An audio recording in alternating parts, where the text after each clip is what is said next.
ஆண்டவர் மருமை இரட்சகரும் ஆகிய இயேசுவின் நாமத்தில் அன்பின் வாழ்த்துதலை தெரிவித்துக் கொள்கிறோம். கர்த்தர் தாமே உங்களை ஆசீர்வதிப்பாராக.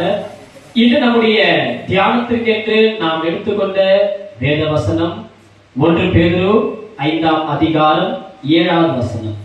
அவர் உங்களை விசாரிக்கிறபடியால் உங்கள் கவலையெல்லாம் அவர் மேலே வைத்து விடுங்கள். ஆண்டவர் நம்மை விசாரிக்கிற தேவனா இருக்கிறார். இந்த நம்முடைய நாட்களிலே எத்தனையோ பேர் இருக்கிறாங்க. நம்ம குடும்பத்திலே, நம்முடைய இல்லத்திலே நம் பிள்ளைகள் நம்மை விசாரிப்பதில்லை, நம் கணவன் நம்மை விசாரிப்பதில்லை.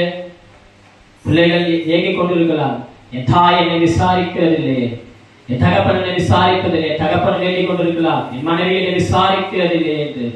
குடும்பங்கள் ஏங்கிக் கொண்டிருக்கலாம், நம்ம யாரையும் விசாரிக்கிறதில்லை. நம்ம விசாரிக்கிற ஒருவர் இருக்கிறார், அவர்தான் நம்முடைய ஆண்டவராகிய இயேசு.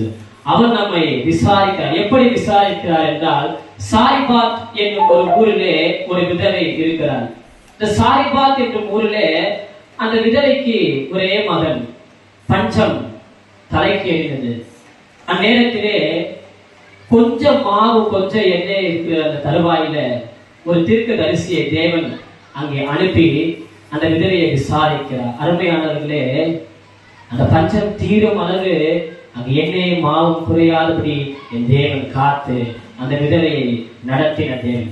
சாரிபாத் என்ற விதவை வீட்டிலே எண்ணெய் மாவு குறையாமல் காத்த தேவன் நம்முடைய வீட்டிலும் அப்படிப்பட்ட குறைவுகளை என் தேவன் எடுத்து போட்டு அதை கிறிஸ்து இயேசுவின் மகிமையிலே என் தேவன் நிறைவாக்குகிறவராய் இருக்கிறார். அருமையானவர்களே, இந்த சத்தத்தை கேட்டுக் கொண்டிருக்கிற நீங்கள் ஒருவேளை நம்மளை விசாரிப்பதற்கு யாரும் இல்லை என்று நீங்கள் கலங்கின நேரத்தில் கர்த்தர் உங்களுக்கு சொல்லுகிறார், நான் உங்களை விசாரிக்கிறபடினாலே உங்கள் கவலையெல்லாம் என் மேலே வைத்து விடுங்கள் என்று.